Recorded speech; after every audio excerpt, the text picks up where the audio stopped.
Good morning, Mark Shepard here from Healing Pastures and Apocalypse Gardens, and it's time.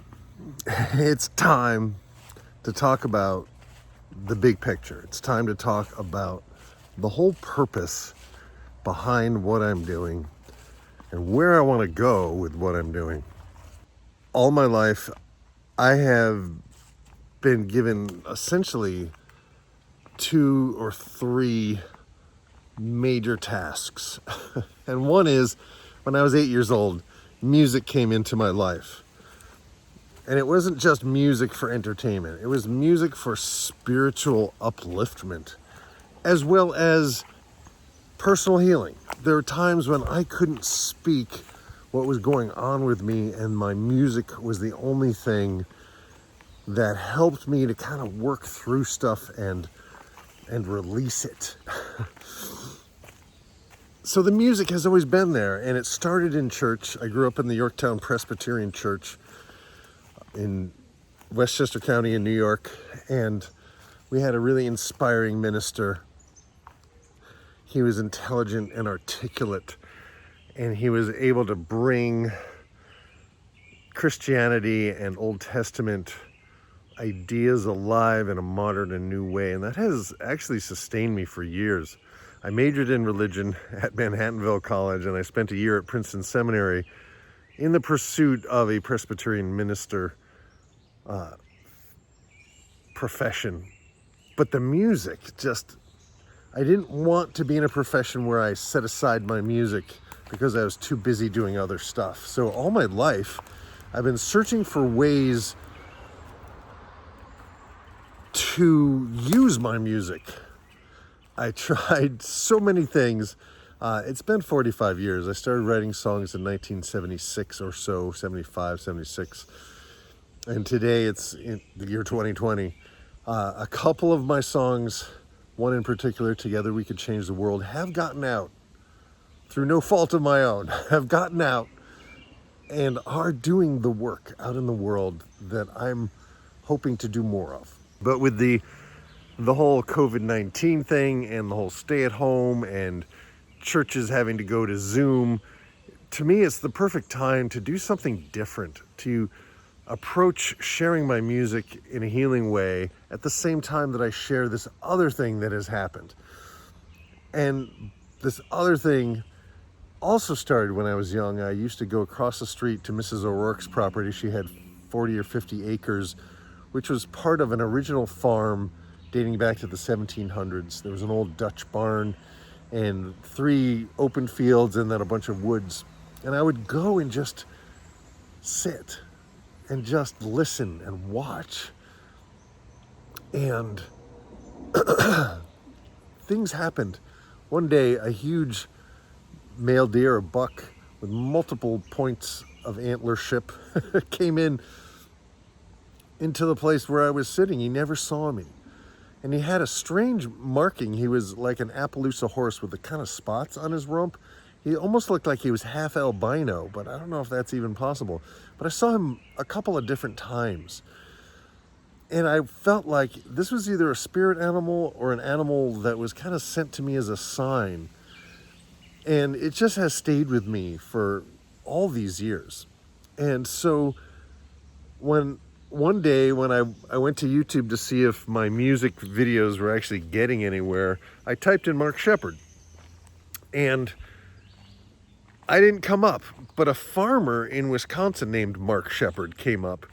And he just had so many intelligent things to say about farming and using the land and growing what worked on the land, not the way we are doing farming as a culture around the world where we scrape the soil and,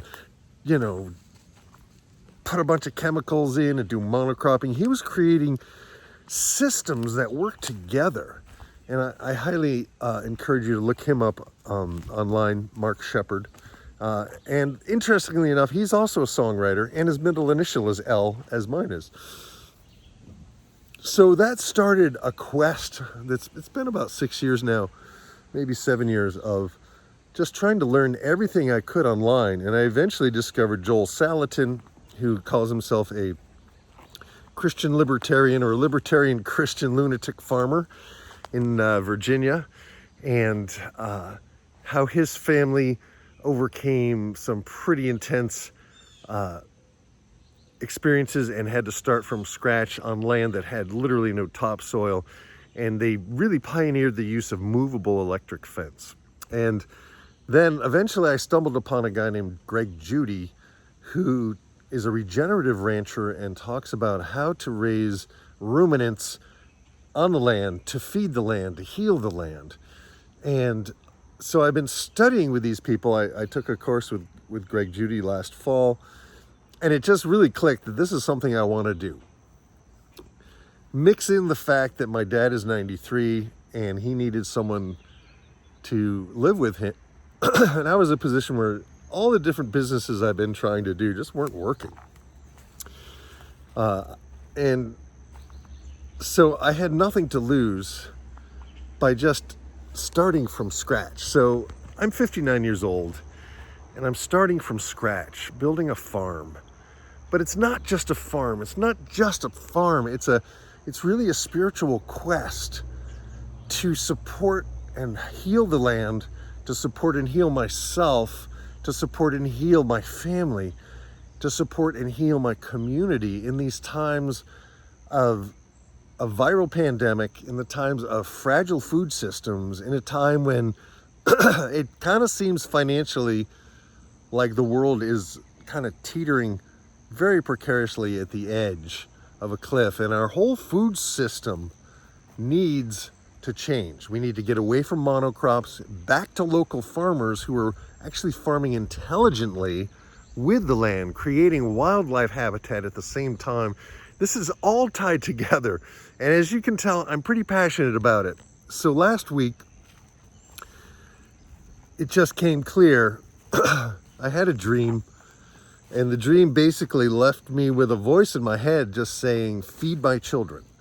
And I interpreted that as Spirit speaking to me, not just to feed me, not just to feed my own kids, not just to feed my own community, but to all the children, the animals, the microbes, the biology of the earth that we have so callously ignored at our peril. The world is a fragile little tiny place in the midst of a vast universe. And if we don't take care of it, who will? It's not something we can expect a government to fix. We have to fix it. We have to just roll up our sleeves and get to work and fix it. So I want to invite you to tune in. I want to invite you to follow my path, as I probably will make mistakes, but I teach best when I'm learning. When I teach what I'm learning, I learn it better. And when I pretty much have mastered something, I get kind of impatient. So I'm a much better teacher when I'm in that humble place of the beginner's mind, of the student. And so one of the first things I did was to clear some land so that, first of all, we could see the river from the house. And secondly, so that we could grow things on a larger scale than just my little front yard.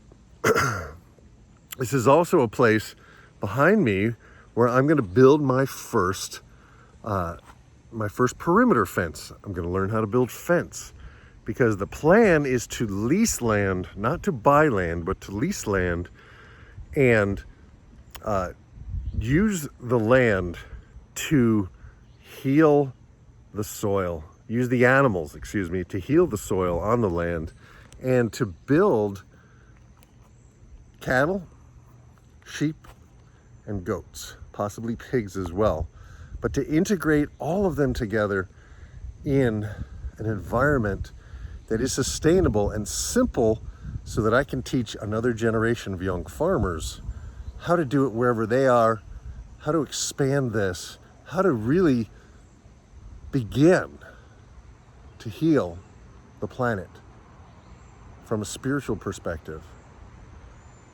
And that's what this is all about.